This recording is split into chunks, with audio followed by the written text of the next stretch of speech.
देखिए ना वहाँ चल रहा टाइमिंग, स्टार्ट कर देना।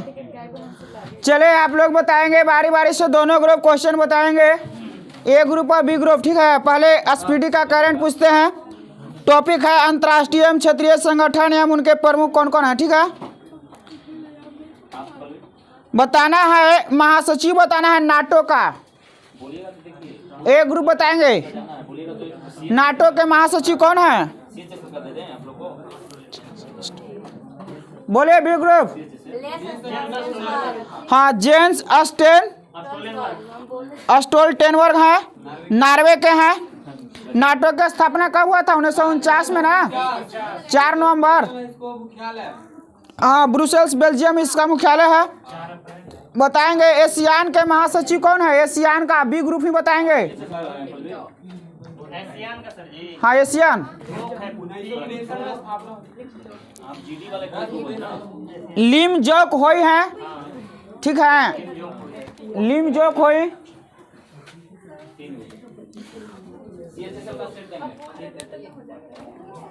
बताएंगे ए ग्रुप वाले से क्वेश्चन है, इंटरपोल के महासचिव कौन है, इंटरपोल के महासचिव का नाम बताना है ए ग्रुप को।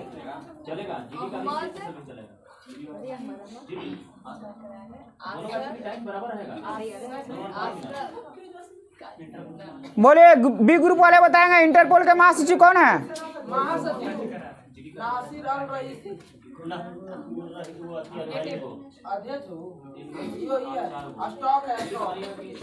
जर्गन स्टॉक, जर्मनी के हैं।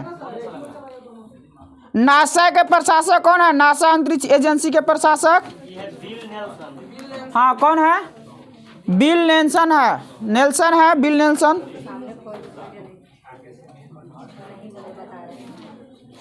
अध्यक्ष बताना है न्यू डेवलपमेंट बैंक, एनडीबी का अध्यक्ष बताना है ग्रुप को, न्यू डेवलपमेंट बैंक का अध्यक्ष मार्कोस ट्रायोजो। महानिदेशक बताएंगे अंतर्राष्ट्रीय परमाणु ऊर्जा एजेंसी का, हाँ इसका मुख्यालय कहाँ है बताएंगे, वियना, वियना ऑस्ट्रिया।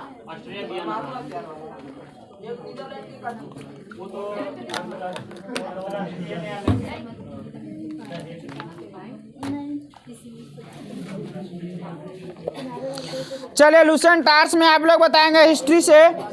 हिस्ट्री में क्वेश्चन है मीराबाई के बारे में बताएंगे, मीराबाई का जन्म कब हुआ था और कहाँ हुआ था। 1498 में मेड़ता जिले के चौकारी नामक गांव में हुआ था, गांव में, ग्राम मतलब क्या होता है, गांव। बताएंगे बी ग्रुप वाले मीराबाई के पिता का क्या नाम था, रतन सिंह राठौर था। इनका विवाह किनके साथ हुआ था,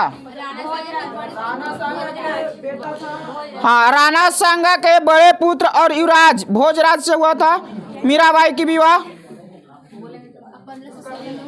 अपने बोलते हैं इसमें बताया गया है कि पति के मृत्यु के उपरांत पूर्णतः धर्मपरायण जीवन व्यतीत करने लगी। उन्होंने कौन सा भगवान की उपासना की, कृष्ण भगवान के मीराबाई उपासना किए थे।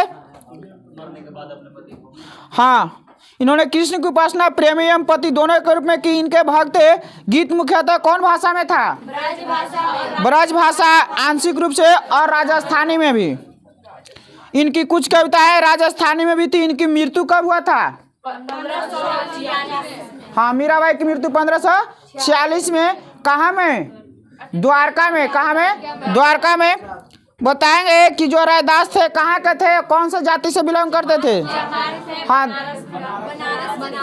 बनारस के थे, चमार जाति से बिलोंग। बहुत बढ़िया धूमधाम से मनाया जाता है रविदास पूजा, देखेंगे अगल बगल गांव में होंगे तो बहुत धूमधाम से मनाया जाता है। एक किनके शिष्य थे, रामानंद के कुल कितने शिष्य थे, 12 शिष्य में थे, एक शिष्य भी थे रैदास। हाँ इनके पिता का नाम क्या था, रैदास के पिता का नाम रघु तथा इनके माता का नाम घुरबिनिया। ये क्या करते थे जीविकोपार्जन के लिए, हाँ जूता बनाकर जीविकोपार्जन करते थे। इन्होंने कौन सा संप्रदाय का स्थापना किए थे, रैदासी संप्रदाय का स्थापना की।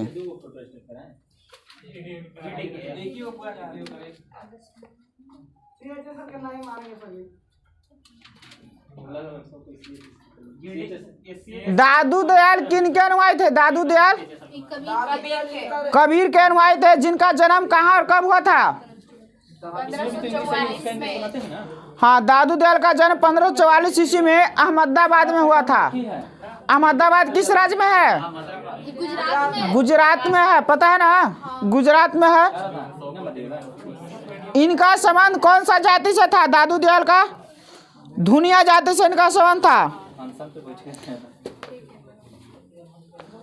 सांभर में आकर दादू दयाल ने किस संप्रदाय की स्थापना की? धुनिया संप्रदाय का नहीं, इनका संबंध धुनिया जाति से था, लेकिन सांभर में आकर इन्होंने ब्राह्मण संप्रदाय की स्थापना की।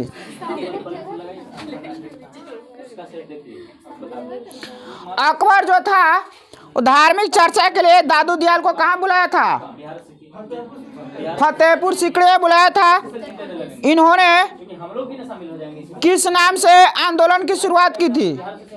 दादू दयाल ने निपख नामक आंदोलन की शुरुआत किए थे दादू दयाल, जिनकी मृत्यु कब हुआ था? 1603 ईस्वी में इनकी मृत्यु हो गया था। अच्छा बताइए, दादू दयाल का शिष्य कौन थे? बहुत ही फेमस है अबे, सूरदास। कौन थे? सूरदास थे, सॉरी सुंदरदास हैं। सुंदरदास थे दादू दयाल के शिष्य। शंकरदेव जो थे, इन्होंने भक्ति आंदोलन का प्रचार प्रसार किस राज्य में किया? एक किनके समकालीन थे? चैतन्य के।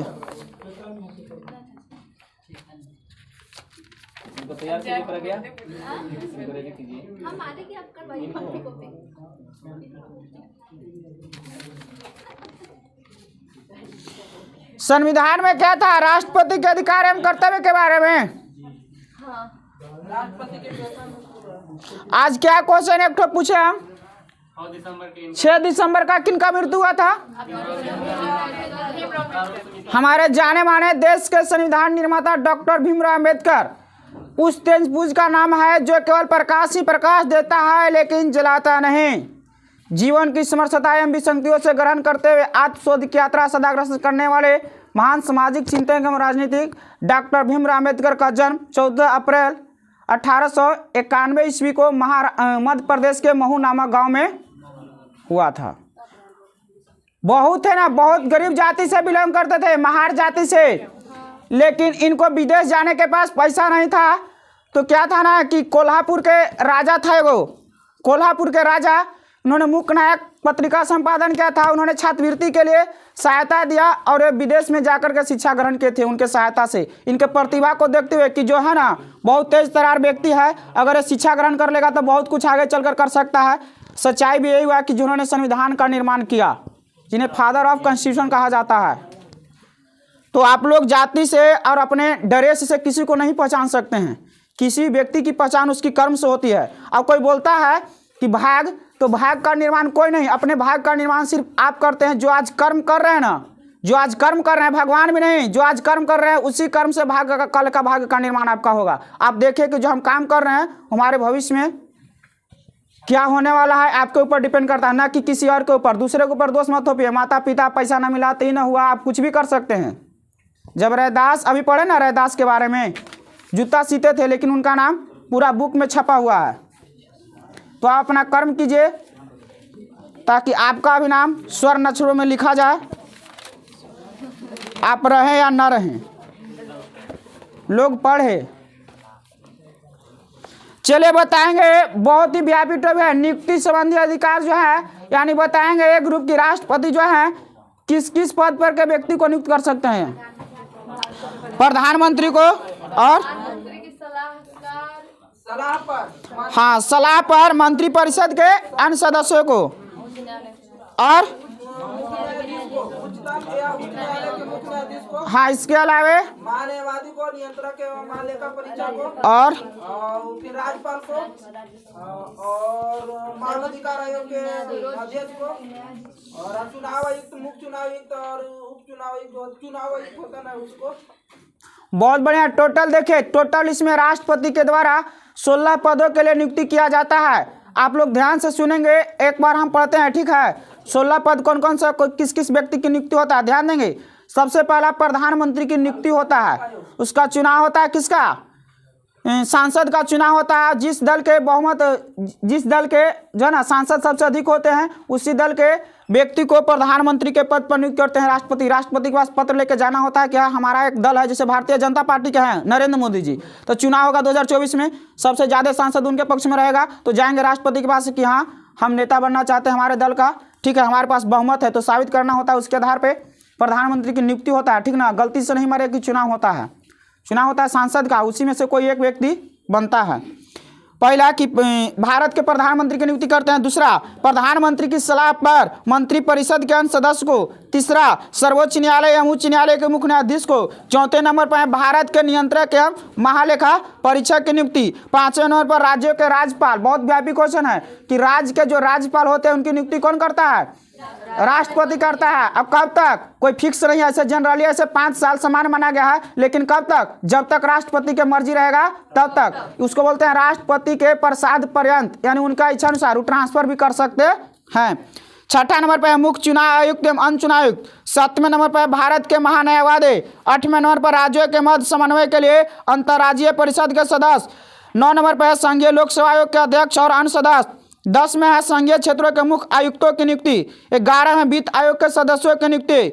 12 में भाषा आयोग के सदस्यों की नियुक्ति। 13वें नंबर पर पिछड़ा वर्ग आयोग के सदस्य। 14 नंबर पर अल्पसंख्यक आयोग के सदस्य। 15 नंबर में भारत के राजदूतों एवं अन्य राजनयिकों। 16वें नंबर पर अनुसूचित क्षेत्रों के प्रशासन के संबंध में रिपोर्ट देने वाले आयोग के सदस्य आदि। इसमें कल ही क्वेश्चन आया था, सेट मार रहे थे, तो एक को कि इनमें से किसकी नियुक्ति राष्ट्रपति नहीं करता है। तो आपको याद रखना कि किसकी नियुक्ति राष्ट्रपति करते हैं और किसकी नियुक्ति राष्ट्रपति नहीं करते हैं। उसमें एक था योजना आयोग ऐसे करके, तो उसका आंसर छट गया था। वित्त आयोग भी दिया था, वित्त आयोग चूंकि राष्ट्रपति करते हैं, तो योजना आयोग दिया था, एक आउट ऑप्शन छट गया था। इसको 16 को याद रखना थोड़ा सा ध्यान में। हालांकि भी जानो सबसे उच्चतम पोस्ट वाला ये सब अधिकारी होते हैं। आगे बताएंगे राष्ट्रपति जो है ना किसका अभिन्न अंग होता है। राष्ट्रपति किसका अभिन्न अंग होता है, संसद का। अभिन्न मतलब समझते ना है, जिसको चाह कर आप अलग नहीं कर सकते। जैसे कह सकते हैं कि जम्मू कश्मीर भारत का अभिन्न अंग है। पाकिस्तान कितना ही प्रयास कर ले, लेकिन वो हमारे देश से कश्मीर को नहीं छीन सकता, क्योंकि कश्मीर जो है हमारा एक देश का अभिन्न अंग है। बताएंगे इनकी क्या क्या शक्तियां, विधायी शक्तियां के बारे में बताइए आप लोग। बी ग्रुप वाले बताएंगे विधायी शक्तियां क्या क्या है राष्ट्रपति के पास। 17 आसान कर सकता है, और संयुक्त अधिवेशन की धन विधेयक है। हाँ, इसमें भी पढ़ देते थोड़ा सा, इसमें अच्छे 7 गो।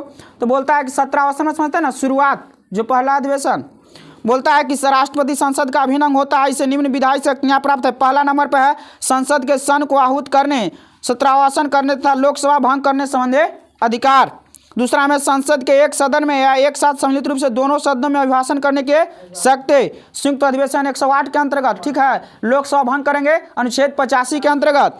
लोकसभा के लिए प्रत्येक साधारण निर्वाचन के पश्चात प्रथम सत्र के प्रारंभ में और प्रत्येक वर्ष के प्रथम सत्र के आरंभ में सम्मिलित रूप से संसद में अभिभाषण करने की शक्ति। संसद द्वारा पारित विधेयक राष्ट्रपति के अनुमोदन के बाद ही कानून बनता है। जैसे मैं बताया था आप लोगों को कि जो कृषि बिल पास हुआ था, तो लोकसभा राज्यसभा में पास हो गया, लेकिन जब तक उस पर राष्ट्रपति का सिग्नेचर नहीं होगा, अनुमोदन नहीं होगा, तब तक वो कानून नहीं बनेगा। और कानून बन के पास हो गया, फिर लास्ट में किसान जब आंदोलन किया तो 1 साल बाद उसको कानून बना के रद्द भी करना पड़ा। आगे संसद में निम्न विधेयक को पेश करने के लिए राष्ट्रपति की पूर्व सहमति आवश्यक है। जैसे नए राज्यों का निर्माण, वर्तमान राज्य के क्षेत्र सीमा, नामों में परिवर्तन संबंधी विधेयक। ये सब कब तक नहीं होगा, जब तक राष्ट्रपति अनुमोदन नहीं करेंगे। धन विधेयक अनुच्छेद कितना के अंतर्गत 110। वित्त विधेयक 112 ना, 12 में शायद उसका उल्लेख है, 17 भी देता है वो, 12 में बजट है ना, उसका 17 भी देता है। देख लेंगे थोड़ा सा कंफर्मेशन के लिए। बोलता है हाँ देखिए, वित्त विधेयक कितना दिया है, धन विधेयक 110। संचित निधि में व्यय करने वाले विधेयक अनुच्छेद 117 के 3। ऐसे कराधान पर जिसमें राज्य हित जुड़े हैं प्रभाव डालने वाले विधेयक। ई नंबर पर है राज्यों के बीच व्यापार वाणिज्य और समागम पर निर्बंध लगाने वाले विधेयक, अनुच्छेद 304 के अंतर्गत। छठा नंबर पर यदि किसी साधारण विधेयक पर दोनों सदनों में कोई असहमति है तो उसे सुलझाने के लिए राष्ट्रपति दोनों सदनों की संयुक्त बैठक बुलाता है। किस आर्टिकल के अंतर्गत? 108 के अंतर्गत। नोट में कहता है कि किसी अनुदान की मांग राष्ट्रपति की सिफारिश पर की जाएगी, अन्यथा नहीं, अनुच्छेद 113 के 3। यहाँ तक है ना। इसमें आगे कहाँ तक आप लोग याद करेंगे? इसमें एक कॉलम में है, यहाँ तक है राष्ट्रपति की आपातकालीन शक्ति, यहाँ तक ठीक है। राष्ट्रपति की आपातकालीन शक्तियाँ, हाँ नोट इसमें नहीं है, वही पड़ी है जहाँ भी पढ़ रहे थे ऊपर नोट है। नहीं वैसे बहुत कम हो जाएगा। इसमें क्वेश्चन नहीं बनेगा, लैंग्वेज है, समझिए बात को थोड़ा सा। लैंग्वेज है ना, ऐसे इसमें जो हम पढ़े उसमें कम से कम 30-40 क्वेश्चन बनेगा। यदि आप आर्टिकल के याद करते हैं तो बढ़िया से, तो और नहीं याद करते ना तो यही से परीक्षा पूछता है कि कहाँ से पूछ दिया हो। पूरा लुसेंट पढ़ गए थे, लेकिन याद नहीं किए थे, अधो नहीं, तो पढ़ने से नहीं ना होगा।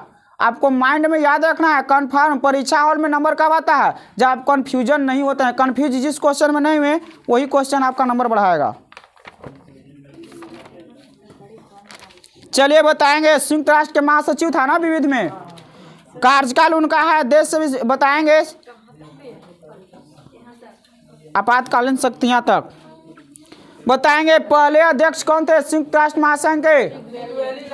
ट्रिगवेली। कहाँ के थे? नॉर्वे के। नॉर्वे की राजधानी कहाँ है? ओस्लो। वहाँ किस प्रकार का नोबेल पुरस्कार दिया जाता है?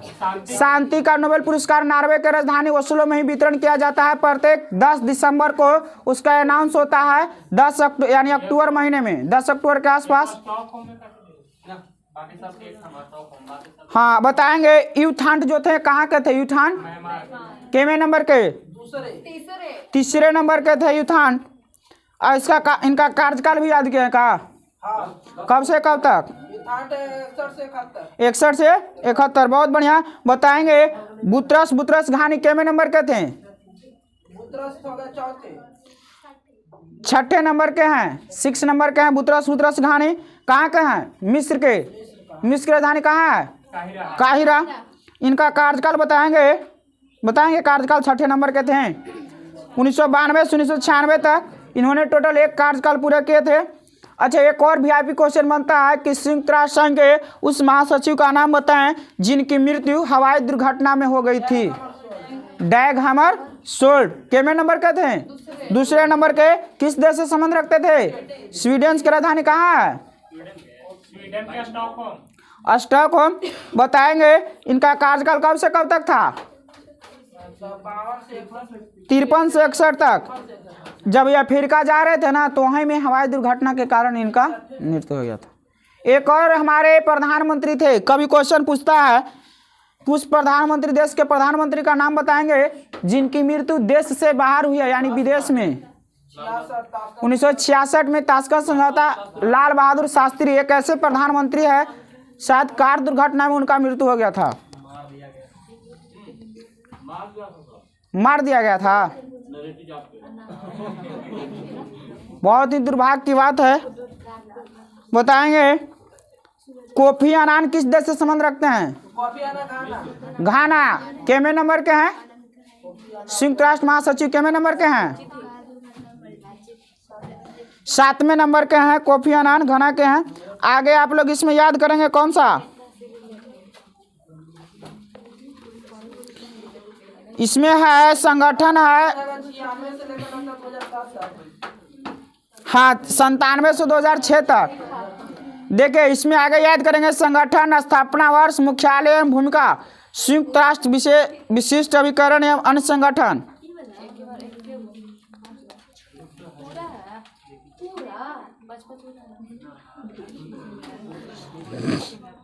सत को याद करेंगे, सत को 3 दिन में खत्म हो जाएगा, ठीक है। 7 को याद करेंगे। 1 2 3 4 5 6 7। अंतर्राष्ट्रीय मुद्रा कोष तक याद करेंगे, IMF तक 27 दिसंबर 1945। मुख्यालय वांशीगटन DC। यहाँ तक याद करेंगे आप लोग। बाकी दूसरा बुक लाएंगे, एसपीडी का बुक लाएंगे। और लुसेंट साइंस धराइए, लुसेंट साइंस धराइए तो पहले।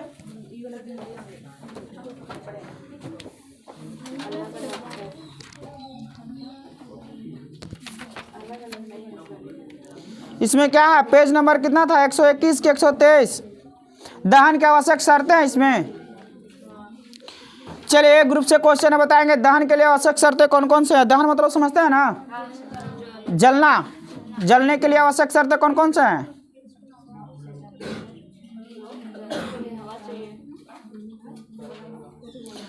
कम से कम 3 को आवश्यक है। क्या क्या? ताप होना चाहिए, और जलने वाला पदार्थ होना चाहिए, और ऑक्सीजन होना चाहिए। हाँ, बोलता है कि दहनशील पदार्थ की उपस्थिति मैंने सबसे पहले कि जलने वाला पदार्थ होना चाहिए।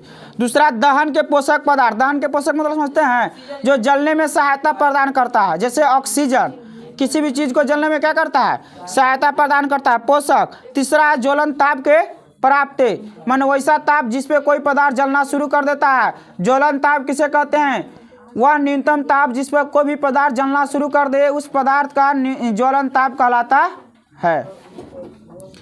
बताएंगे दहन के कितने प्रकार होते हैं, बोले बी ग्रुप वाले। दहन के कितने प्रकार, 4 प्रकार। कौन कौन, 7 क्लास में पढ़ना है। द्रुत दहन, मंद दहन, स्वतः दहन, विस्फोट दहन। अच्छा, विस्फोट भी उसमें शामिल किया है। हाँ, विस्फोट भी। विस्फोट दहन क्या होता है बताइए। विस्फोट दहन मतलब जैसे कोई चीज को हम दम पटकते हैं ना, जैसे पटाखा उसको में दिया है और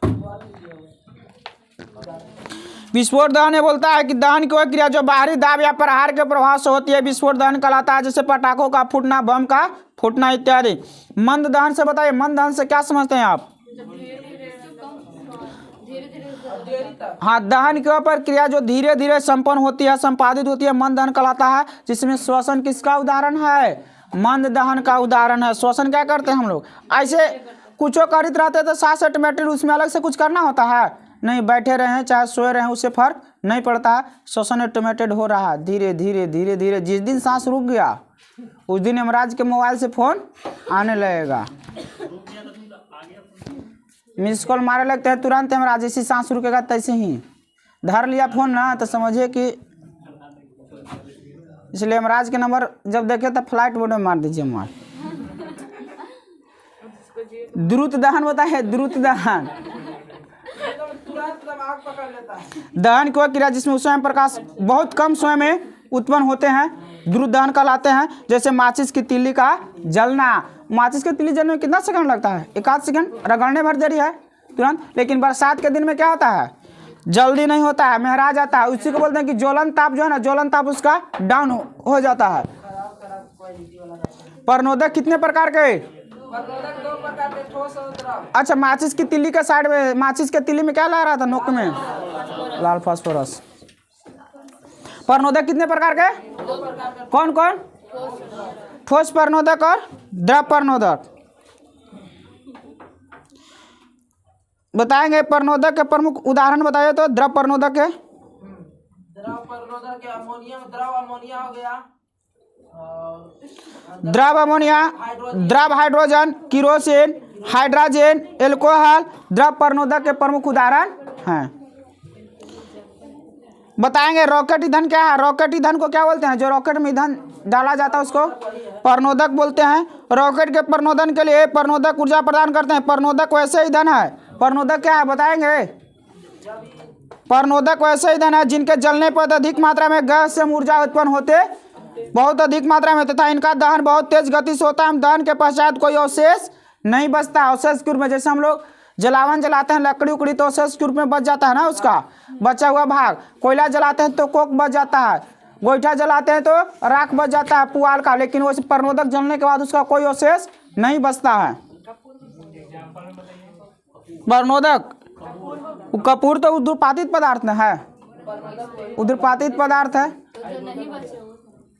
आगे बताएंगे बोलता है इसमें कि तथा इनका दहन बहुत तेज गति से होता है और जलने के बाद कोई अवशेष नहीं बचता है। प्रणोदक के दहन के फलस्वरूप उत्पन्न जो गैस है रॉकेट के पिछले भाग से जेट के रूप में बहुत तीव्र गति से बाहर निकलती है, इससे रॉकेट का अच्छी दिशा में प्रणोदन होता है। 9th क्लास में पढ़ना है कि जो है ना रॉकेट किस प्रकार गति करता है, तो रेखीय संवेग संरक्षण होता है। लेकिन इसमें क्या होता है, जो प्रणोदक डालते हैं वो नहीं बोला कुछ के जो बाहरी जो होता है पिछले भाग से जेट के बहुत तेज गति से धुआं के रूप में बाहर निकलता है, और जो धुआं है ना उसी को क्या करता है, धुआं रॉकेट को गति प्रदान करता है। जितना तेज गति से न्यूटन के तृतीय गति नियम के अनुसार जितना तेज गति से बंदूक से छोड़ी गई गोली आगे जाती है उतना ही गति से रिटालिएट करता है, ठीक ना। बंदूक पीछे कर क्या करता है, झटका देता है। उसी प्रकार रॉकेट भी वैसी गति करता है।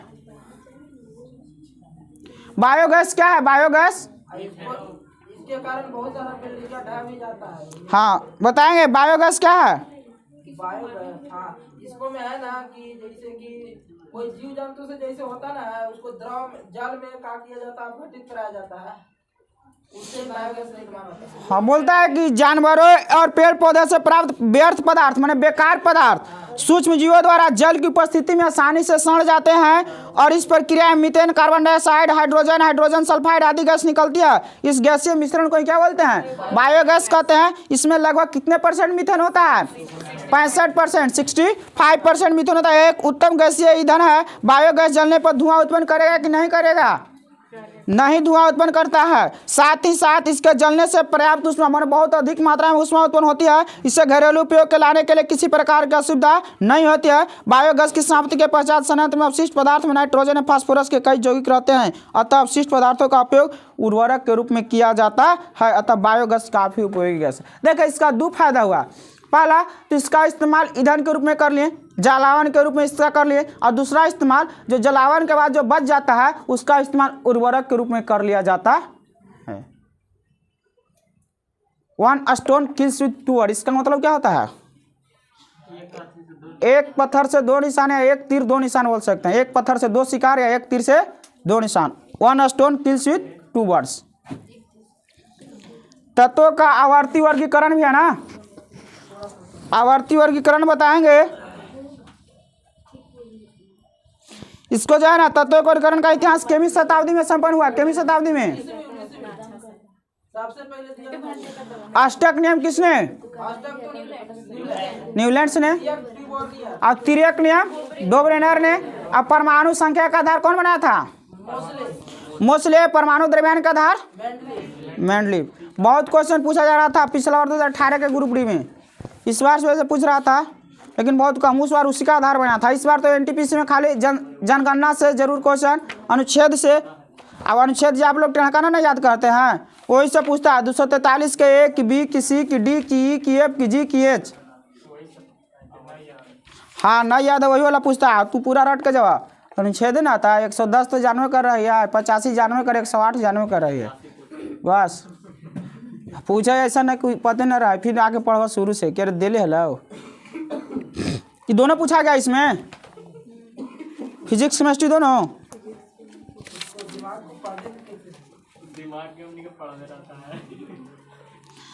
बताइए अनुनाद के बारे में बता सकते हैं, अनुनाद क्या है, बोलिए।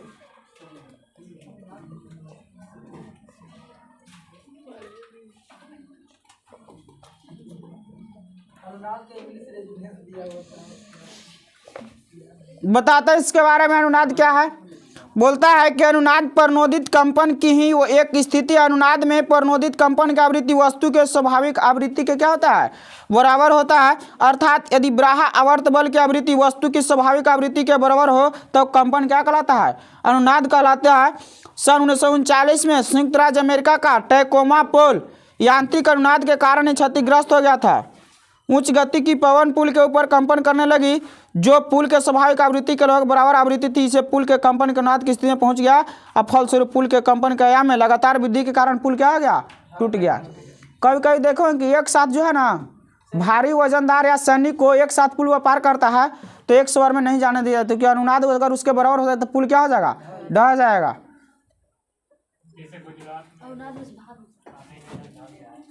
अभी समझे ना, नहीं सुने। तो हम पढ़े समझ में आया था कि टैकोमा पुल राष्ट्र के सटा गया था। अच्छा, ध्वनि का व्यक्तीकरण बताइए, ध्वनि का व्यक्तीकरण क्या है? Interference of sound.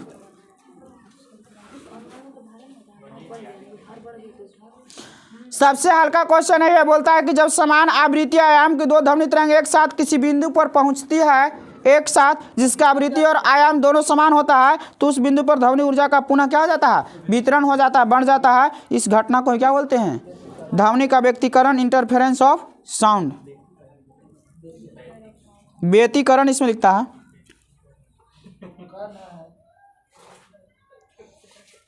आगे इसमें पढ़ेंगे आप लोग, ठीक ना? थोड़ा सा वाव लग रहा होगा, लेकिन ये सब चीज़ पूछता है। अनुनाद क्या है सब, अगला कॉलम इसमें याद करेंगे।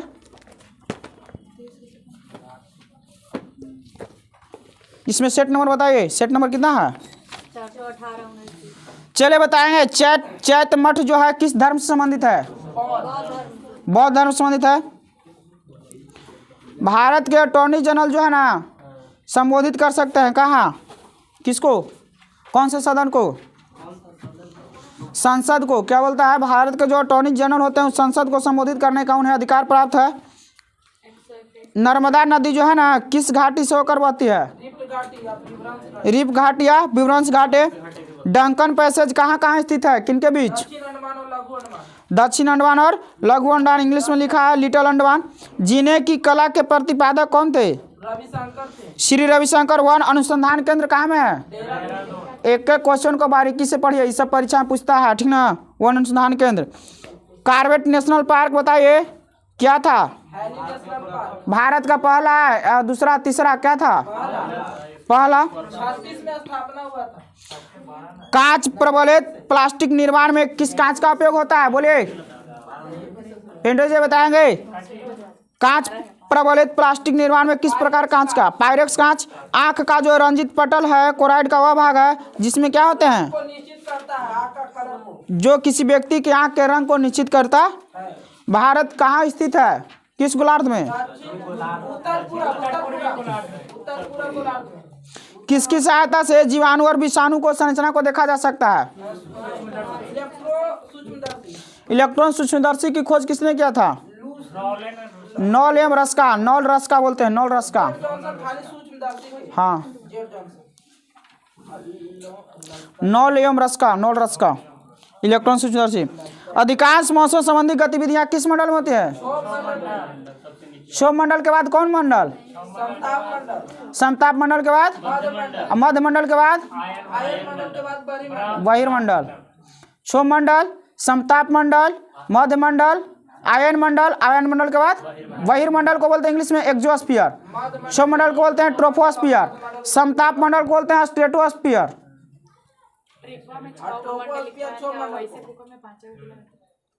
जनरली 5 को देता ना है, उसको दे देता है, ओजोन परत को दे देता है। ओजोन परत के जोड़ के 6 को ना समतापे में रहता है, लेकिन समताप में रहता है। लेकिन 5 को है इसे। बहुत बार पूछता है सारे मौसम संबंधी घटना कहाँ? क्षोभ मंडल में। और रेडियो उडियो ये सब जो है, ये सब के काम कहाँ से होता है? आयन मंडल से। आयन मंडल। आयन मंडल को ही ताप मंडल कहा जाता है। वायुयान या जेट उड़ते हैं किसमें? समताप मंडल में जहाज उड़ते हैं। बताएंगे भारत में सबसे पुरानी पर्वत श्रेणी कौन है? गुरु शिखर इसका है। शरीर का वह भाग जो कभी भी आराम नहीं करता है कौन है? हृदय जो है कितना ग्राम का होता है? 300 ग्राम के आसपास का हार्ट होता है। पता है ना, अभी चर्चा में है। हमारे राज्य बिहार के पूर्व मुख्यमंत्री श्री लालू प्रसाद यादव जी का किडनी ट्रांसप्लांट हुआ है, पता है ना? उनकी बेटी जो है डॉक्टर हैं, कौन? उनका रोहिणी आचार्य लिखते हैं शायद। डॉक्टर रोहिणी आचार्य जी अपना किडनी दिए हैं अपने पापा जी को। हाँ, डॉक्टर भी हैं।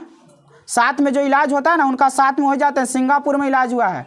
तो बेटा बेटी में फ़र्क नहीं होता है कब? जब आप फ़र्क नहीं करते हैं तब। बेटा रहे या बेटी रहे, दोनों को समान जो है ना अच्छे पढ़ने के लिए है। तो ऐसा नहीं कि बेटा के प्राइवेट में बेटी के सरकारी में। लेकिन उनका इतिहास देखेंगे तो उल्टा ही है। बेटी लोग ज़्यादा पढ़े लिखे हैं, उनका बेटा लोग थोड़ा कम पढ़े लिखे हैं, ठीक है ना? तो थोड़ा जागरूक होना चाहिए इसके बारे में कि किस प्रकार किसी व्यक्ति के ज़िंदगी को बढ़ा सकते हैं। क्योंकि दुनिया के कोई भी व्यक्ति ऐसा नहीं जो पैसा दे के एक आध दिन अपना ज़िंदगी बढ़ा ले, नहीं।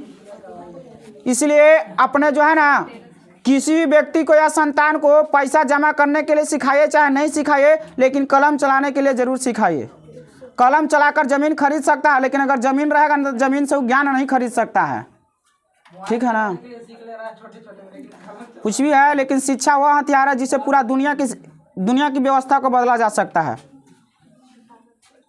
इसलिए प्राथमिकता शिक्षा को दीजिए।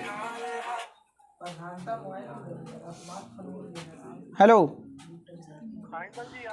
हाँ आइए, सेट चलेगा, आइए। बताएंगे लेजर लिखता है इसमें, लेजर जिसको हम लोग बोलते हैं लेजर, इसका आविष्कार किसने किया था? भारतीय संविधान सभा का संघीय शक्ति समिति के अध्यक्ष कौन थे? वसा के साथ कास्टिक सोडा को उबालकर क्या तैयार किया जाता है? साबुन। क्या होता है? सोडियम या पोटेशियम लवण के उच्च वसा अम्लीय लवण होते हैं, सोडियम या पोटेशियम के। बताएंगे इसका शायद सूत्र कभी कभी देता है C17H35 COOH, साबुन का ना C17H35 COOH देता है। देख लेंगे जैसे थोड़ा सा। राजनीतिक प्रभुसत्ता की संकल्पना का समर्थन किसने किया था? ऑस्टिन ने। राज्यसभा के लिए नामित की गई प्रथम महिला फिल्म स्टार कौन थी? नरगिस दत्त। बैटरी के प्रचलन का मूल सिद्धांत क्या है? वैद्युत अपघट्य है। बताएंगे रॉयल सोसाइटी ऑफ लंदन का प्रथम भारतीय फेलो कौन थे? एसी वाडिया। भारत में राष्ट्रपति के चुनाव संबंधी जो मामला होता है विवाद कौन निपटाता है? सर्वोच्च न्यायालय कर सकते हैं, उच्चतम न्यायालय या सुप्रीम कोर्ट। पूरा लेख विद्या का अभिप्राय क्या है? शिलालेखों के अध्ययन से है। भारत में कितवीं शताब्दी का पुनर्जागरण उच्च मध्यम वर्ग में सीमित था? 19वीं में। मोहम्मद बिन कासिम ने कितने ईस्वी में सिंध पर विजय प्राप्त की? 712 ईस्वी में। भारतीय पेट्रोलियम संस्थान कहाँ में है? देहरादून में है। आगरा में मोती मस्जिद किसने बनवाया था? शाहजहां ने। भारत के शासन के प्रतीक सब सत्यमेव जयते कहाँ से लिए गए हैं? बहुत ही बढ़िया क्वेश्चन है, पूछते रहता है। सत्यमेव जयते कहाँ से लिया गया है? मुंडकोपनिषद से। भारत में खोजा गया सबसे पहले पुराना शहर कौन है? हड़प्पा। 1921 में खोजा गया था। रावी नदी के किनारे है ना हड़प्पा? रावी नदी के किनारे है। लोथल बताइए, लोथल किस नदी किनारे है? भोगवा नदी के किनारे, गुजरात में है। बताएंगे सबसे लंबी हड्डी कहाँ होती है मानव की? जांघ की हड्डी सबसे लंबी हड्डी होती है। और सबसे छोटी हड्डी कान में, जिसका नाम क्या है? स्टेपनी नहीं। हमारी आकाश गंगा की जो आकृति है कैसा है? स्पाइरल है।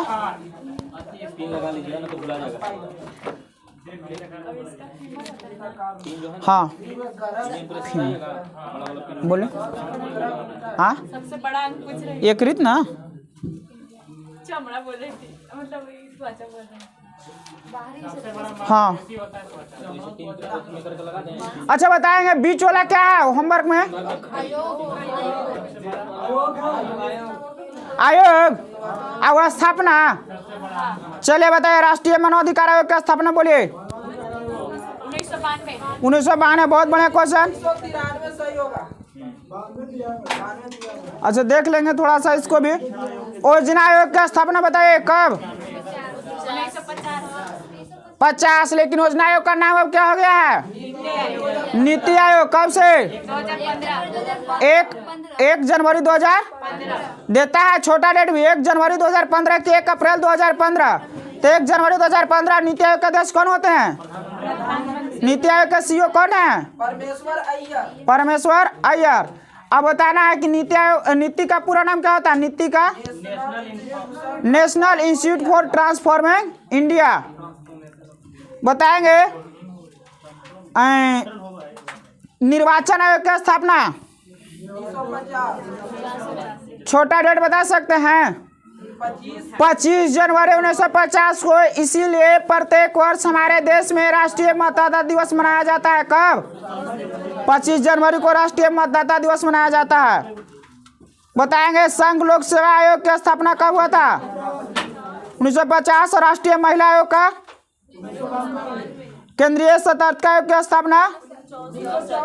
अब विश्वविद्यालय अनुदान आयोग 53। अब वित्त आयोग की स्थापना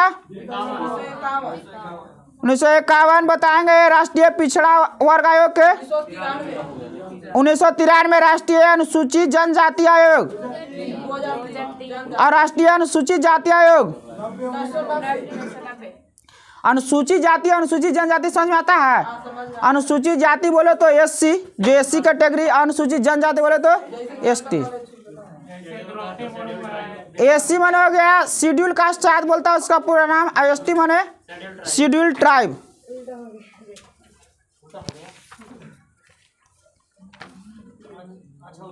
इसमें पेज नंबर कितना है? फर्स्ट पहला तरफ से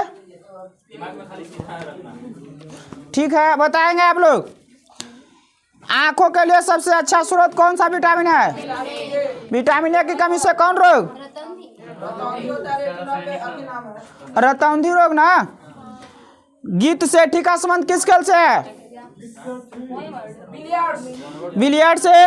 कोबाल्ट किस विटामिन में पाया जाता है? विटामिन B12 में। डायनामाइट मुख्य रूप से क्या होता है? नाइट्रोग्लिसरीन। राज्यसभा के 1/3 जगहों को भरने के लिए प्रत्येक कितने वर्ष के बाद चुनाव होता है? 2 वर्ष के बाद प्रत्येक 1/3 सदस्य सेवानिवृत्त होते हैं और उनका कार्यकाल कितने वर्ष का होता है? राज्यसभा का 6 वर्ष का। राज्यसभा कैसा सदन है भारत का? उच्च सदन की निम्न सदन है? उच्च सदन। उच्च सदन। बताएंगे राज्यसभा को भंग किया जा सकता है? नहीं, लेकिन लोकसभा को भंग किया जाता है अनुच्छेद 50 से। राज्यसभा का भी सभापति कौन है? उपराष्ट्रपति होते हैं। कौन है उपराष्ट्रपति? जगदीप धनखड़। पहले कहाँ के राज्यपाल थे? पश्चिम बंगाल का। विश्व एड्स दिवस कब मनाया जाता है? 1 दिसंबर को। हाल ही में रिकॉर्ड आया था, बिहार का रिकॉर्ड बता रहे हैं 2016 से लेके 2022 तक 3 गुना बड़ा एड्स का मामला। 2016 में था 29,000 समथिंग। 2022 में 1 दिसंबर का रिपोर्ट दिया था 78,000 के आसपास पहुंच गया है। और उसका जो संख्या है ना 2016 में 29,000 थे एड्स के क्या बोलते हैं मरीज। और जो 2022 में 76,000 हो गए लगभग। और जो होता है ना ये जो होता है गलत यौन संपर्क से इसका बीमारी को फैलता है। इसके जागरूकता फैलाने के लिए प्रत्येक साल 1 दिसंबर को क्या मनाया जाता है? एड्स दिवस मनाया जाता है। एड्स का पूरा नाम क्या होता है? AIDS का acquired immune deficiency syndrome. Virus का होता है HIV ना। HIV human immuno virus. इसका लाइलाज है, इसका कोई इलाज नहीं है। लेकिन बहुत पहले करंट में दिया था कि अमेरिका की कोई महिला थी, उसका इलाज संभव हो पाया था। बताएंगे आयरन जो है लौह तत्व की कमी से कौन सा रोग होता है? एनीमिया। संसद के दोनों सदनों की जो संयुक्त बैठक होता है अनुच्छेद 108 के अंतर्गत उसकी अध्यक्षता कौन करता है? लोकसभा अध्यक्ष। ओपन स्काई पॉलिसी का अर्थ क्या है? विमान सेवाओं के अनुमति। चमगादड़ कैसा प्राणी है? स्तनधारी। तो बताएंगे कि कौन सा तरंग सुनता है? ध्वनि तरंग। श्रव की और श्रव की पराश्रव। पराश्रव के कारण, जिसके कारण रात्रि में भी आसानी से शिकार कर लेता है। बताएंगे सातवाहन वंश का संबंध किस राज्य से है? आंध्र प्रदेश से। बताएंगे सुगवंश की स्थापना किसने किया था? चलिए संदेह आपको चाहिए। कलहन जो है ना, कलहन कृत किसका इतिहास संबंध है जो राजतरंगिणी के द्वारा लिखा गया था? जम्मू कश्मीर। कवि हरिसेन किसके दरबारी कवि थे? नवरत्न किसके दरबार में रहते थे? अकबर के। काला पैगोड़ा कहाँ में है जी? किस मंदिर को कहा जाता है काला पैगोड़ा? कौन राज? कोणार्क मंदिर उड़ीसा। तिराना किस देश के जाने हैं? Tirana Albania. भारत के मुख्य लड़ाकू टैंक का नाम क्या है? अर्जुन नाम है। गुगली शब्द का संबंध किससे है? गुगली हो गया, डेड बॉल हो गया, नो बॉल हो गया, LBW हो गया। इस सब का संबंध किससे है? थर्ड मैन हो गया, चाइना मैन। विश्व पर्यटन दिवस कब मनाया जाता है? बाकी आप लोग आगे से होमवर्क याद करेंगे। पता है ना आगे का homework?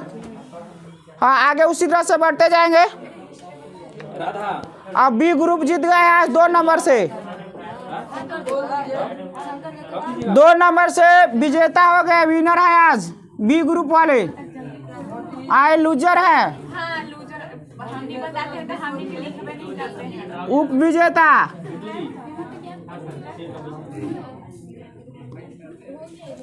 Do not speak a loquacious word. ये कौन पूरा इसका मतलब समझते हैं, एक भी फालतू शब्द नहीं बोले। इसमें पूरा एक कॉलम याद करना है, हिस्ट्री वाला। हिस्ट्री वाला अपना हिसाब से बढ़ जाएंगे। आधा देखिए एक चीज बोलता है कि ये जो लोग ध्यान देंगे, ढेर लोग इसमें क्या है सोमवार को वीकली टेस्ट में भाग नहीं लेते हैं, लेकिन पता होना चाहिए कि कभी कभी ऐसा होता है कि जितने वाला से ज़्यादा तारीफ किसका होता है, हारने वाली टीम को। पता है ना इंडिया पाकिस्तान का मैच, उसमें जिस पे हमारे कौन थे उसमें 2 बैट्समैन, विराट कोहली थे, एक और कौन टिके हुए थे, जडेजा, हार्दिक पांड्या थे ना, हार्दिक पांड्या थे ना उस दिन, जो हारते हुए मैच को जीत में तब्दील कर दिए। तो कहने का मतलब है कि जीतने का हारने का भी तजुर्बा उन्हीं को मिलता है जो भाग लेते हैं किसी प्रतियोगिता में। जो भाग नहीं लेते हैं ना वो सब दिन पिछड़े रह जाते हैं, उनको अनुभव नहीं मिलता है। ठीक है, जीतेंगे तो सफलता, नहीं हारेंगे तो क्या मिलेगा, अनुभव तजुर्बा मिलेगा। अनुभव जो है ना इसे पैसा से नहीं खरीदा जा सकता है, एक्सपीरियंस जो है इसे पैसा से नहीं खरीदा जा सकता। देखते हैं कहीं कहीं बहाली में लिख देता है पहले ही कि 3 साल का एक्सपीरियंस चाहिए। काहे के लिए, नया भी नहीं सीख सकता है और नया बढ़िया से काम करता है। एक्सपीरियंस तो थोड़ा सा लापरवाही करता है कि हम पहले ही से जानते हैं, लेकिन नया सोचता कि इन्हें कि भगा देवे, बढ़िया से थोड़ा काम करता है। तो एक्सपीरियंस अलग चीज़ होता है। अब आप लोग ज़्यादा से ज़्यादा भाग लेंगे, ढेर तो पैसा के चलते भी नहीं भाग लेते हैं, तो सब दिन पैसा रखल रह जाएगा लेकिन बुद्धि नहीं होगा। पैसा की तुलना बुद्धि से कभी नहीं करना चाहिए।